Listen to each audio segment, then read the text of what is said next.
Good evening students, welcome to political science class.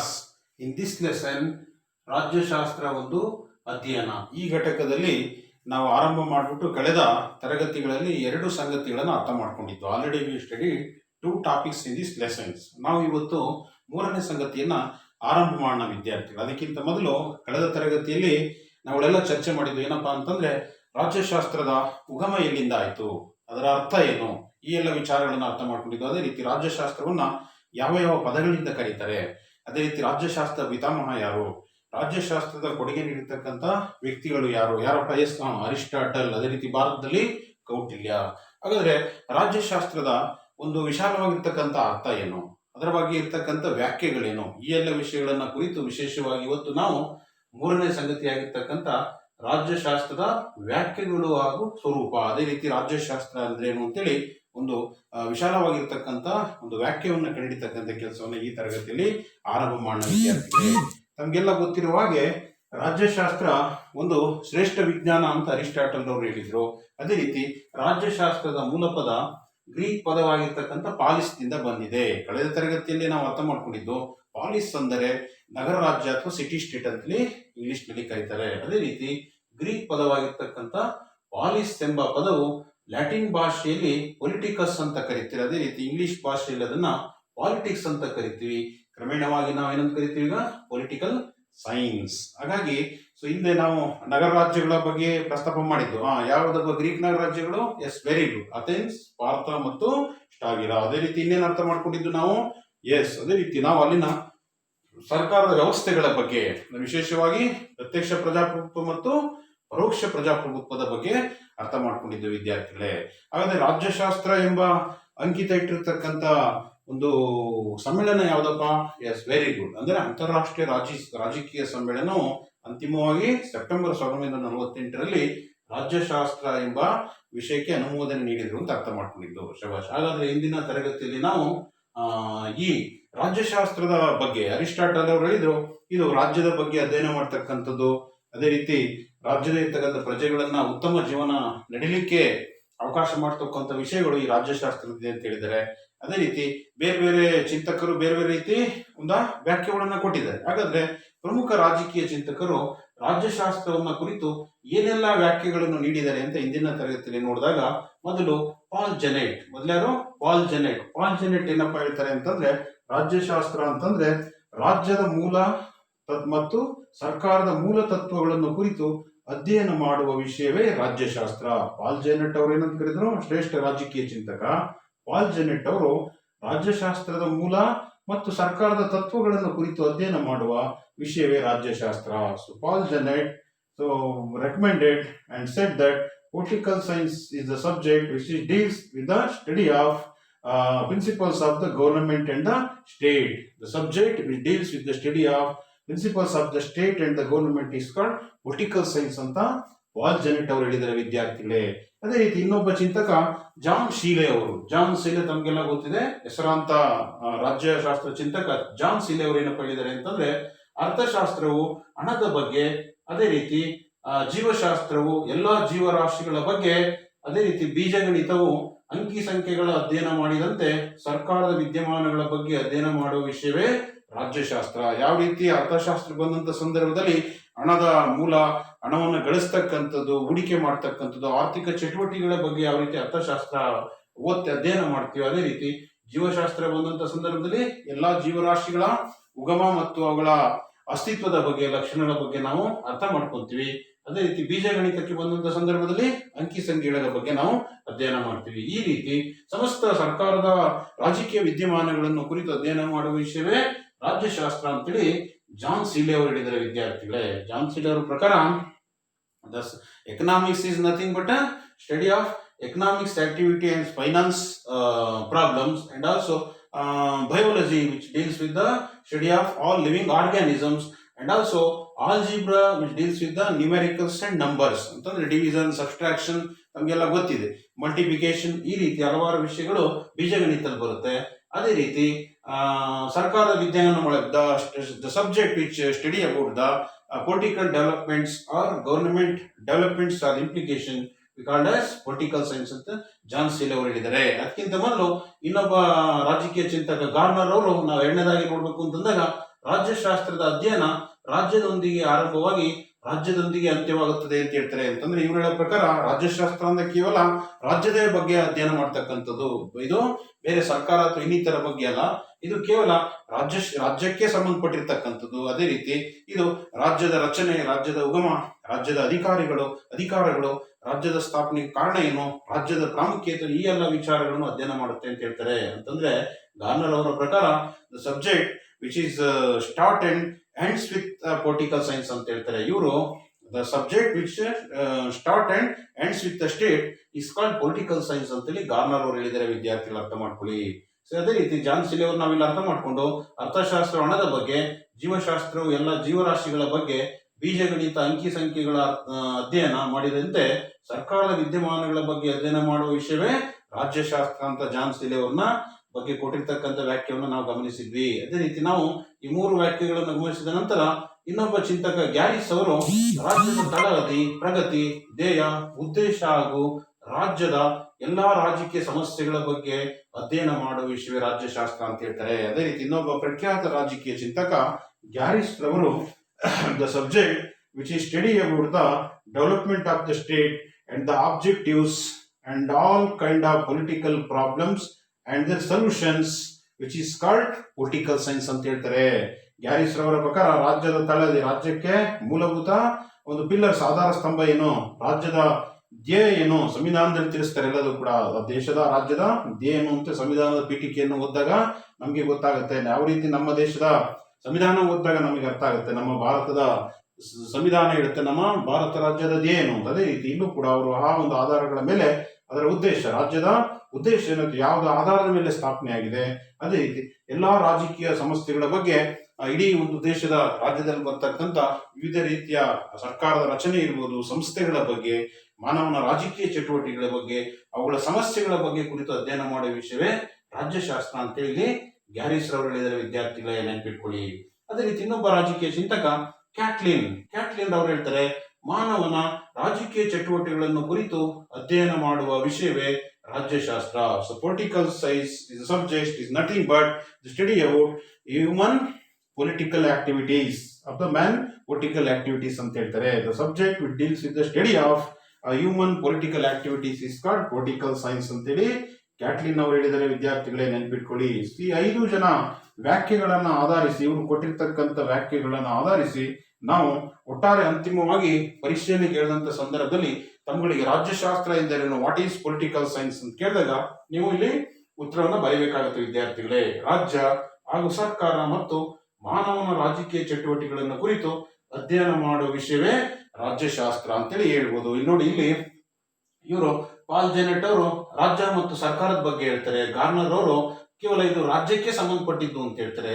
ಅದೇ ರೀತಿ ಇನ್ನೊಬ್ರು ಚಿಂತಕ ಇದು ಸರ್ಕಾರದ ಬಗ್ಗೆ ಅಂತ ಹೇಳ್ತಾರೆ. ಅದೇ ರೀತಿ ಇಲ್ಲಿ ಕ್ಯಾಟ್ಲಿನ್ ಅವರು ಇದು ರಾಜಕೀಯ ಚಟುವಟಿಕೆಗಳನ್ನು ಕುರಿತು ಅಧ್ಯಯನ ಮಾಡುವ ವಿಷಯ ಅಂತ ಹೇಳ್ತಾರೆ ವಿದ್ಯಾರ್ಥಿಗಳೇ. ಆದ್ರೆ ಅಂತಿಮವಾಗಿ ನಾವು ಎಲ್ಲಾ ವ್ಯಾಖ್ಯೆಗಳನ್ನ ಕ್ರೋಢೀಕರಿಸಿ ಇಲ್ಲಿ ಅಂತಿಮವಾಗಿರ್ತಕ್ಕಂಥ ಒಂದು ಉತ್ತರವನ್ನ ಕಂಡ್ಕೊಬಹುದು. ವಾಟ್ ಈಸ್ ಪೊಲಿಟಿಕಲ್ ಸೈನ್ಸ್ ಅಂತ ಕೇಳಿದಾಗ the subject which is study about the state and the government and all political activities of the human being is called political science ಅಂತ ಇಲ್ಲಿ ಹೇಳ್ಬೋದು. ರಾಜ್ಯಶಾಸ್ತ್ರ ಎಂದ್ರೇನು ಅಂತಂದಾಗ ರಾಜ್ಯ ಹಾಗೂ ಸರ್ಕಾರ ಮತ್ತು ಮಾನವನ ರಾಜಕೀಯ ಚಟುವಟಿಕೆಗಳನ್ನು ಕುರಿತು ಅಧ್ಯಯನ ಮಾಡುವ ವಿಷಯವೇ ರಾಜ್ಯಶಾಸ್ತ್ರ. ಇಷ್ಟು ಕೇಳಿದಂತ ಸಂದರ್ಭದಲ್ಲಿ ನಮ್ಗಳಿಗೆ 2 ಮಾರ್ಕ್ಸ್ ಸಿಗ್ತಕ್ಕಂಥದ್ದು. ಅದೇ ರೀತಿ ವ್ಯಾಖ್ಯೆಗಳನ್ನು ನೆನಪಿಡ್ತಕ್ಕಂಥದ್ದು ಆಗ್ಬೇಕು. ಅದೇ ರೀತಿ ಮೂಲ ಪದ ಯಾವುದು ಅಂತ ಕೇಳ್ತಕ್ಕಂಥದ್ದನ್ನ ಈ ಒಂದು ಸಂಗತಿಗಳಲ್ಲಿ ಬರುತ್ತೆ ವಿದ್ಯಾರ್ಥಿಗಳೇ. ಅದೇ ರೀತಿ ಇನ್ನೊಂದು ಉಪಸಂಗತಿ, ನಾವು ರಾಜ್ಯಶಾಸ್ತ್ರದ ಸ್ವರೂಪ, ಇನ್ನೊಂದು ಈ ಒಂದು ತರಗತಿಯಲ್ಲಿ ನಾವೇನು ಅಧ್ಯಯನ ಮಾಡಬೇಕು, ರಾಜ್ಯಶಾಸ್ತ್ರದ ಸ್ವರೂಪ ಅಥವಾ ಲಕ್ಷಣ. ಸೊ ಎಲ್ಲಾ ವಿಷಯಗಳಿಗೂ ಕೂಡ ತನ್ನದೇ ಆಗಿರ್ತಕ್ಕಂಥ ಲಕ್ಷಣಗಳ ಆಧಾರದ ಮೇಲೆ ನಾವು ವಿಷಯವನ್ನ ಗುರುತಿಸ್ತೀವಿ. ಈಗ ಸಾಮಾನ್ಯವಾಗಿ ನಾವು ಭೂಮಿ ಅಥವಾ ಒಂದು ಪದರದ ರಚನೆ ಬಗ್ಗೆ, ಅದೇ ರೀತಿ ಬೆಟ್ಟ ಗುಡ್ಡಗಳ ಬಗ್ಗೆ, ಒಂದು ದೇಶದ ಹವಾಮಾನದ ಬಗ್ಗೆ ನಾವು ಮಾತಾಡ್ತಾ ಇದ್ದೀವಿ ಅಂದಾಗ ನಮಗೆ ಗೊತ್ತಾಗುತ್ತೆ ಎಸ್ ಇದು ಭೂಗೋಳಶಾಸ್ತ್ರದ ಲಕ್ಷಣಗಳನ್ನು ಹೊಂದಿದೆ. ಅದೇ ರೀತಿ ನಾವು ಯಾವ್ದಾರ ಒಂದು ಜೀವಿಯ ಉಗಮ ಮತ್ತು ಅದರ ಅಂಗಗಳ ರಚನೆ ಇರ್ಬೋದು, ಅದರ ಅಥವಾ ಜೀವಿಗಳ ಒಂದು ವರ್ತನೆಗಳ ಬಗ್ಗೆ ಕುರಿತು ನಾವು ಮಾತಾಡ್ತಕ್ಕಂಥ ಸಂದರ್ಭದಲ್ಲಿ ಅವುಗಳ ಲಕ್ಷಣ ಆಧಾರದ ಮೇಲೆ ನಾವೇನಂತ ಕರಿತೀವಿ, ಜೀವಶಾಸ್ತ್ರ ಅಂತ ಕರಿತೀವಿ ವಿದ್ಯಾರ್ಥಿಗಳು. ಅದೇ ರೀತಿ ರಾಜ್ಯಶಾಸ್ತ್ರನು ಕೂಡ ಒಂದು ತನ್ನದೇ ಆಗಿರ್ತಕ್ಕಂಥ ವಿಶಿಷ್ಟ ಲಕ್ಷಣಗಳನ್ನು ಹೊಂದಿ ವಿಕಾಸವಂತ ಬಂದಿದೆ ವಿದ್ಯಾರ್ಥಿಗಳೇ. ಇಲ್ಲಿ ಗಮನಿಸಬೇಕಾಗುತ್ತೆ. ನಾವು ಆರಂಭದಲ್ಲಿ ನೋಡ್ತಕ್ಕಂಥ ಸಂದರ್ಭದಲ್ಲಿ ನೋಡಿ, ಇಲ್ಲಿ ಮಾನವನಿಗೆ ಸಮಾಜದ ಅಗತ್ಯ ಬೇಕಾಯ್ತು. ಯಾಕೆ ಅಂತಂದ್ರೆ ಮನುಷ್ಯ ಬಹಳ ಹಿಂದೆ ಅರಣ್ಯದಲ್ಲಿ ವಾಸ ಮಾಡ್ತಕ್ಕಂಥ ಸಂದರ್ಭದಲ್ಲಿ ಅವನ ಯಾವಾಗಲೂ ಒಂದು ಹೆದರಿಕೆಯಿಂದ ಬದುಕ್ತಕ್ಕಂಥ, ಅನಿಶ್ಚಿತತೆ ಬದುಕ್ತಕ್ಕಂಥ ವಾತಾವರಣ ಇತ್ತು. ಯಾವಾಗಲೂ ಕೂಡ ಅವನಿಗೆ ಫಿಯರ್ ಆಫ್ ಅನ್ನೋನ್, ಏನು ನಮ್ದ ಮುಂದಿನ ಭವಿಷ್ಯ ಏನು ಅಂತ ಆತಂಕದಲ್ಲಿ ಬದುಕ್ತಕ್ಕಂಥ ಒಂದು ವ್ಯವಸ್ಥೆ ಅವತ್ತು ಇತ್ತು. ಆದ್ರೆ ಸಮಾಜ ಉಗಮಾದ ನಂತರ ಸಮಾಜದಲ್ಲೇ ಬದುಕ್ತಕ್ಕಂಥ ಆಗಿರೋದ್ರಿಂದ ಮಾನವ ಇವತ್ತು ತನ್ನ ಜೀವನದ ಗುರಿಯನ್ನ ಸುದೀರ್ಘ ಕಾಲ ಸುಖ ನೆಮ್ಮದಿಯನ್ನ ಕಳಿತಕ್ಕಂಥ ಕಾರಣ ಏನಪ್ಪಾ ಅಂತಂದ್ರೆ ಅದು ಸಮಾಜ. ಇಲ್ಲಿ ಪರೀಕ್ಷೆಯಲ್ಲಿ ಕೇಳ್ಬೋದು, ಮಾನವನಿಗೆ ಸಮಾಜದ ಅಗತ್ಯ ಏಕೆ ಅಂತಂದಾಗ ತಮಗೆಲ್ಲ ಗೊತ್ತಿದೆ. ರಕ್ಷಣೆ, ಶಾಂತಿ, ನೆಮ್ಮದಿ, ಸಾಮಾಜಿಕ ಭದ್ರತೆ, ವಿಶೇಷವಾಗಿ ನೆನ್ಪಿಟ್ಕೊಳ್ಳಿ, ಈ ಎಲ್ಲ ಒಂದು ವ್ಯವಸ್ಥೆಯನ್ನ ಒಬ್ಬ ಸಮಾಜ ಜೀವಿಯಾಗಿರ್ತಕ್ಕಂಥ ಮನುಷ್ಯನಿಗೆ ನೀಡುತ್ತೆ. ಹಾಗಾಗಿ ಇಲ್ಲಿ ಸಮಾಜದ ಅಗತ್ಯತೆ ಏಕೆ ಅಂತ ಸಂದರ್ಭದಲ್ಲಿ it given the security and peace and protection of the individual of the citizen and social security to the individual of the society. ಇಲ್ಲಿ ನಾವಿಲ್ಲಿ ಕಾಣಬಹುದು ವಿದ್ಯಾರ್ಥಿಗಳೇ. ಅದೇ ರೀತಿ ಇಲ್ಲಿ ಮಾನವ ಸಂಘಜೀವಿ, ಸಾಮಾಜಿಕ ಜೀವಿ ಮತ್ತು ರಾಜಕೀಯ ಜೀವಿ ಅಂತ ಅರಿಸ್ಟಾಟಲ್ ಹೇಳಿದ್ದಾರೆ, ನೆನ್ಪಿಟ್ಕೊಳ್ಳಿ ವಿದ್ಯಾರ್ಥಿಗಳೇ. ಸೊ ರಾಜ್ಯಶಾಸ್ತ್ರ ಅನ್ನೋದು ಕ್ರಮೇಣವಾಗಿ ವಿಕಾಸವಾಗಿರ್ತಕ್ಕಂಥ ಒಂದು ವಿಷಯವಾಗಿರೋದ್ರಿಂದ ಬಹಳ ಇತಿಹಾಸವನ್ನೇ ಹೊಂದಿದೆ. ಆದರೆ ಇವತ್ತು ಬಹಳ ವಿಶಿಷ್ಟವಾಗಿರ್ತಕ್ಕಂಥ ಒಂದು ವಿಷಯವಾಗಿ ಬೆಳೆದಿದೆ. ಕಾರಣ ಏನಪ್ಪಾ ಅಂತಂದ್ರೆ ಆರಂಭದಲ್ಲಿ ನಾವು ನೋಡುದು ಸಮಾಜದ ಉಗಮ ಆಯಿತು. ಸಮಾಜದಲ್ಲಿ ಗ್ರೀಕ್ ನಗರ ರಾಜ್ಯಗಳಿಗೆ ಹೋದಂತ ಸಂದರ್ಭದಲ್ಲಿ ಅಲ್ಲಿನ ಅರಿಸ್ಟಾಟಲ್ ಬರೆದಕ್ಕಂಥ ಕೃತಿಯನ್ನು ಗಮನಿಸಿದಾಗ ನಮಗೆ ಗೊತ್ತಾಗುತ್ತೆ, ಇದು ಸಮಾಜದ ಆರಂಭದೊಂದಿಗೆ ರಾಜ್ಯದ ಕಲ್ಪನೆ ಮತ್ತು ಸರ್ಕಾರದ ಕಲ್ಪನೆ ಆಗಿರೋದ್ರಿಂದ ರಾಜ್ಯಶಾಸ್ತ್ರವು ಕೂಡ ತನ್ನದೇ ಆಗಿರ್ತಕ್ಕಂಥ ಲಕ್ಷಣಗಳನ್ನ ಹೊಂದಿ ವಿಕಾಸ ಆಯಿತು ಅಂತ ಅರ್ಥ ಮಾಡ್ಕೊಳ್ತಾ ಹೋಗ್ತೀವಿ. ಅದೇ ರೀತಿ Aristotle told that men is living social animals and also animal of society are the association and also is political animal ಅಂತಾನು ಕೂಡ ಕರೀತಾರೆ. ಯಾಕೆ ಅಂತಂದ್ರೆ ಇದು ಮನುಷ್ಯ ಯಾವಾಗಲೂ ಸಂಘದ ಜೊತೆ ಇರ್ತಕ್ಕಂಥ ವಾಸ ಮಾಡ್ತಕ್ಕಂಥ ಜೀವಿ. ಅದೇ ರೀತಿ ಮಾನವ ಯಾವಾಗಲೂ ರಾಜಕೀಯ ಜೀವಿಯ ಕೂಡ ಆಗಿರ್ತಾನೆ ಅಂತ ಹೇಳ್ತಾರೆ. ಅದೇ ರೀತಿ ವಿಶೇಷವಾಗಿ ಇನ್ನು ನೈಸರ್ಗದಲ್ಲಿ ಬದುಕ್ತಕ್ಕಂಥ ಸಂದರ್ಭದಲ್ಲಿ ಇವನು ಸಾಮಾಜಿಕ ಜೀವಿಯು ಕೂಡ ಅವನು ಅಂತೇಳಿ ಅರಿಸ್ಟಾಟಲ್ ಹೇಳಿದ್ದಾರೆ, ನೆನ್ಪಿಟ್ಕೊಳ್ಳಿ ವಿದ್ಯಾರ್ಥಿಗಳೇ. ಪರೀಕ್ಷೆಯಲ್ಲಿ ಕೇಳಬಹುದು. ಸೊ ಮಾನವ ಸಂಘ ಜೀವಿ ಮತ್ತು ಸಮಾಜ ಜೀವಿ ಹಾಗೂ ರಾಜಕೀಯ ಜೀವಿ ಅಂತ ಕರೆದವರು ಯಾರು ಅಂತ ಕೇಳಿದಂತ ಸಂದರ್ಭದಲ್ಲಿ ತಾವು ಇಲ್ಲಿ ಸ್ಪಷ್ಟವಾಗಿ ಅರಿಸ್ಟಾಟಲ್ ಅಂತ ಬರೀಬೇಕಾಗುತ್ತೆ ವಿದ್ಯಾರ್ಥಿಗಳೇ.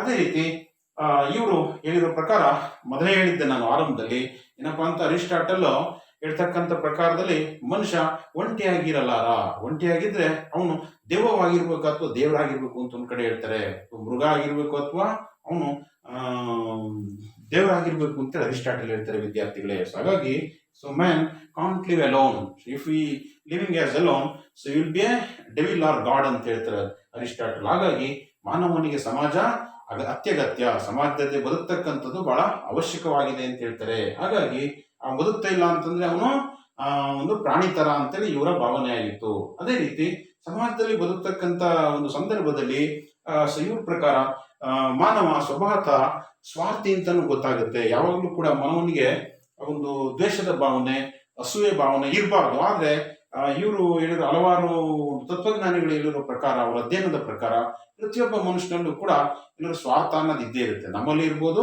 ನಿಮ್ಮಲ್ಲೇ ಇರ್ಬೋದು. ಹಾಗಾಗಿ ಅಲ್ಪ ಸ್ವಲ್ಪ ಅಕ್ಕಂಗಿರ ಇರ್ಬೋದು ಅಥವಾ ಅಣ್ಣ ತಮ್ಮಿಂದಿರ ಇರ್ಬೋದು, ಎಲ್ಲರಲ್ಲೂ ಕೂಡ ಸ್ವಾರ್ಥತೆ ಅನ್ನೋದು ಮಾನವನ ಒಂದು ಪ್ರವೃತ್ತಿಯಾಗಿದೆ, ಇನ್ಸ್ಟಿಂಕ್ಟ್ ಅಂತ ಹೇಳ್ತಾರೆ. ಅದೇ ರೀತಿ ಇಲ್ಲಿ ಅವನು ಈ ಅಸೂಯೆ ಮತ್ತು ದ್ವೇಷ ಸ್ವಾರ್ಥತೆಯಿಂದ ಏನಾಗುತ್ತೆ, ಆಸೆಯಿಂದ ಅದು ಜಗಳ ಅಥವಾ ಘರ್ಷಣೆಗೆ, ಕಲಹಕ್ಕೆ ಕಾರಣ ಆಗುತ್ತೆ ವಿದ್ಯಾರ್ಥಿಗಳೇ.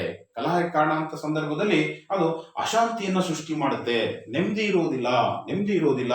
ಅದೇ ರೀತಿ ಅದು ಆರೋಗ್ಯದ ಮೇಲೆ ಪರಿಣಾಮ ಬೀರ್ತಕ್ಕಂಥದ್ದು, ರೋಗಗಳು ಬರ್ತಕ್ಕಂಥದ್ದು. ಅದೇ ರೀತಿ ಇನ್ನು ಅದು ಕೇವಲ ವ್ಯಕ್ತಿಗಳ ನಡುವೆ ಘರ್ಷಣೆ ಆದರೆ ಒಬ್ಬನಿಗೆ ಅಶಾಂತಿ ಆಗುತ್ತೆ, ಗುಂಪುಗಳ ನಡುವೆ ಘರ್ಷಣೆ ಅಂತ ಸಂದರ್ಭದಲ್ಲಿ ಸಮಾಜನೂ ಕೂಡ ಅಶಾಂತಿ ಆಗುತ್ತೆ, ಸಮಾಜದ ಪ್ರಗತಿಯೂ ಕೂಡ ಅದು ತೊಡಕಾಗುತ್ತೆ. ಅದೇ ರೀತಿ ರಾಜ್ಯದ ಅಭಿವೃದ್ಧಿಯೂ ಕೂಡ ಮಾರಕ ಆಗುತ್ತೆ. ಹಾಗಾಗಿ ಸಮಾಜದ ಅನಪೇಕ್ಷಿತ ವರ್ತನೆಗಳನ್ನು ಕಡಿವಾಣ ಹಾಕ್ಲಿಕ್ಕೆ, ನಿಯಂತ್ರಣ ಮಾಡಲಿಕ್ಕೆ ಹಲವಾರು ಹಿಂದಿನ ಕಾಲದಲ್ಲಿ ಸಮಾಜ ಸ್ಥಾಪನೆ ಆಗಿರ್ತಕ್ಕಂಥ ಸಂದರ್ಭದಲ್ಲಿ, ನಗರ ರಾಜ್ಯಗಳು ಸ್ಥಾಪನೆ ಆದಂತ ಸಂದರ್ಭದಲ್ಲಿ ಹಲವಾರು ರೂಢಿ ಸಂಪ್ರದಾಯಗಳು, ನಿಯಮಗಳನ್ನ ರಚನೆ ಮಾಡ್ತಾರೆ.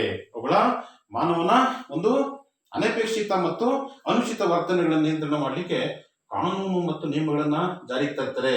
ಹಾಗಾಗಿ ಆ ಕಾನೂನುಗಳನ್ನ ಗುಚ್ಛವೇ ನಾವು ಒಂದು ದಾಖಲೆಗಳನ್ನಾಗಿ ಮಾಡಿ ಅದನ್ನ ನಾವಿಲ್ಲಿ ಸಂವಿಧಾನ ಅಂತ ಕರಿತೀವಿ. ಅದೇ ರೀತಿ ಸಂವಿಧಾನದ ಪ್ರಕಾರ ಸರ್ಕಾರ ಈ ಎಲ್ಲ ಕಾನೂನುಗಳನ್ನ ಅನುಷ್ಠಾನಕ್ಕೆ ತರ್ತಕ್ಕಂಥದ್ದು, ಪ್ರಜೆಗಳಿಗೆ ಸಂತೋಷವಾಗಿ ನೆಮ್ಮದಿಗೆ ಬರ್ತಕ್ಕಂಥ ಅವಕಾಶವನ್ನ ಕೊಡಬೇಕಾಗತ್ತೆ ಅಂತ ನಾವಿಲ್ಲಿ ಅರ್ಥ ಮಾಡ್ಕೊಂಡು ವಿದ್ಯಾರ್ಥಿಗಳೇ.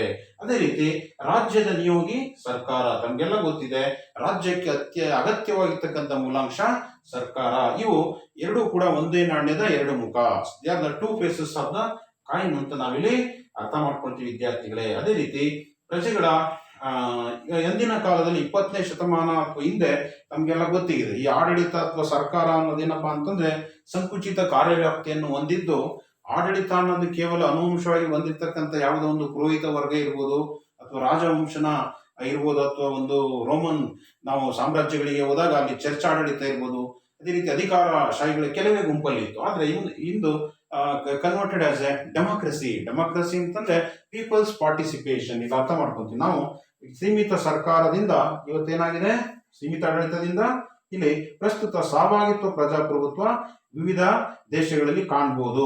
ಪ್ರತಿಯೊಂದು ದೇಶದಲ್ಲಿ ಕೂಡ ಸರ್ಕಾರವನ್ನು ಪ್ರಜೆಗಳಿಂದಲೇ ಪ್ರಜೆಗಳಿಗೋಸ್ಕರ ಪ್ರಜೆಗಳಿಗಾಗಿ ಇರ್ತಕ್ಕಂಥದ್ದು, ಪ್ರಜೆಗಳೇ ಅಧಿಕಾರವನ್ನು ಚಲಾಯಿಸತಕ್ಕಂಥ ವ್ಯವಸ್ಥೆ ಇರೋದ್ರಿಂದ ನಾವಿಲ್ಲಿ ಇದನ್ನ ಕಾಣಬಹುದು. ಅದೇ ರೀತಿ ಇಂದು ನಾವಿಲ್ಲಿ ಗಮನಿಸ್ತಾ ಹೋದಾಗ ಪ್ರಜೆಗಳ ಅಸ್ತಿತ್ವಕ್ಕೆ ರಾಜ್ಯಶಾಸ್ತ್ರದ ಜ್ಞಾನ ಬಹಳ ಮುಖ್ಯ ಆಗುತ್ತೆ. ಅದೇ ರೀತಿ ವಿದ್ಯಾರ್ಥಿಗಳೇ, ಇಲ್ಲಿ ನಾವು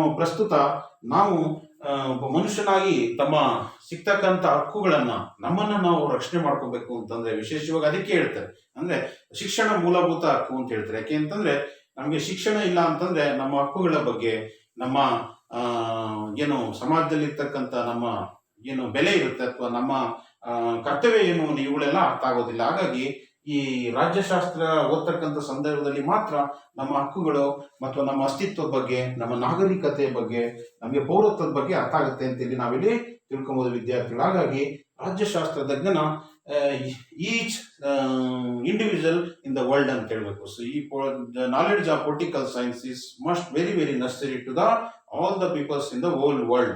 ಕೇವಲ ಭಾರತಕ್ಕೆ ಸಂಬಂಧಪಟ್ಟಂಗಲ್ಲ, ಇಡೀ ಜಗತ್ತಲ್ಲಿರ್ತಕ್ಕಂಥ ಎಲ್ಲ ಪ್ರಜೆಗಳು ಕೂಡ ರಾಜ್ಯಶಾಸ್ತ್ರದ ಜ್ಞಾನವನ್ನು ಹೊಂದಿರ್ತಕ್ಕಂಥದ್ದು ಬಹಳ ಮುಖ್ಯ ಆಗುತ್ತೆ ವಿದ್ಯಾರ್ಥಿಗಳೇ. ಅದೇ ರೀತಿ ಸಮಾಜ ವಿಜ್ಞಾನದಿಂದ ಬಹಳ ಹಿಂದೆ ಇದು ಸಮಾಜ ವಿಜ್ಞಾನಗಳಲ್ಲಿ ಇತಿಹಾಸದೊಂದಿಗೆ ಮಾತ್ರ ಅವುಗಳಲ್ಲೇ ಕೂಡ ಕ್ರೋಢೀಕೃತವಾಗಿ ರಾಜ್ಯಶಾಸ್ತ್ರವನ್ನು ಅಧ್ಯಯನ ಮಾಡ್ತಕ್ಕಂಥದ್ದನ್ನ ನಾವು ಕಾಣ್ತಿದ್ದು. ಆದರೆ ಮೊಟ್ಟ ಮೊದಲ ಬಾರಿಗೆ ಮ್ಯಾಕ್ಸ್ ವೆಬ್ಬರ್ ಅವರು ರಾಜ್ಯಶಾಸ್ತ್ರವನ್ನು ಸಮಾಜ ವಿಷಯಗಳಿಂದ ಬೇರ್ಪಡಿಸಿದ ಕೀರ್ತಿ ಅವರಿಗೆ ಸಲ್ಲುತ್ತೆ.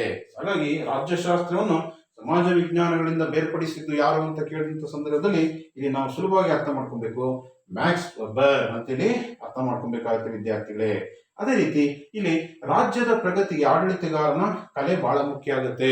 ಇಲ್ಲಿ ಯಾವುದೇ ಒಂದು ಅಮೆರಿಕ ಇರಲಿ, ಭಾರತ ಇರಲಿ, ಚೀನಾ ಇರಲಿ, ಶ್ರೀಲಂಕಾ ಇರಲಿ, ಯಾವುದೇ any state in the world, so ಅಲ್ಲಿ the development of the state dependents of the ruler, the what we can say capacity of the ruler ಅಂತ ಹೇಳ್ಬೋದಲ್ಲ, ಆಡಳಿತಗಾರನ ದಕ್ಷತೆ ಅಂದ್ರೆ ವಿಶೇಷವಾಗಿ ಕಲೆ.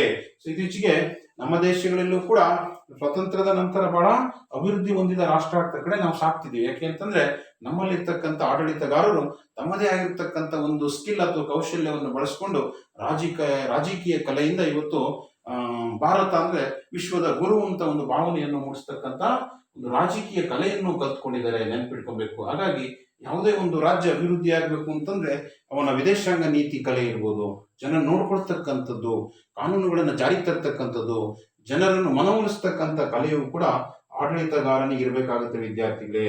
ಅದೇ ರೀತಿ ಇವತ್ತು ಪ್ರಸ್ತುತ ಅಂತಾರಾಷ್ಟ್ರೀಯ ರಾಜ್ಯಕ್ಕೆ ವಿಶ್ವವೇ ಒಂದು ಗ್ರಾಮವಾಗಿದ್ದು, ಸಾಮಾನ್ಯವಾಗಿ ವಿಶ್ವದಲ್ಲಿರ್ತಕ್ಕಂಥ ಎಲ್ಲ ರಾಷ್ಟ್ರಗಳು ಕೂಡ ಪರಸ್ಪರ ಒಂದು ಸ್ವಾರ್ಥತೆಯಿಂದ ಯುದ್ಧಗಳು ಕೂಡ ನಡೀತಿರ್ತಕ್ಕಂಥದ್ದು, ಯುದ್ಧ ನಿಯಮಗಳನ್ನ ಉಲ್ಲಂಘನೆ ಆಗ್ತಿರ್ತಕ್ಕಂಥದ್ದು, ನಿರಾಶ್ರಿತ ಜನಾಂಗೀಯ ಸಮಸ್ಯೆ ಇರ್ಬೋದು, ನಿರಾಶ್ರಿತರ ಸಮಸ್ಯೆಗಳಿರ್ಬೋದು.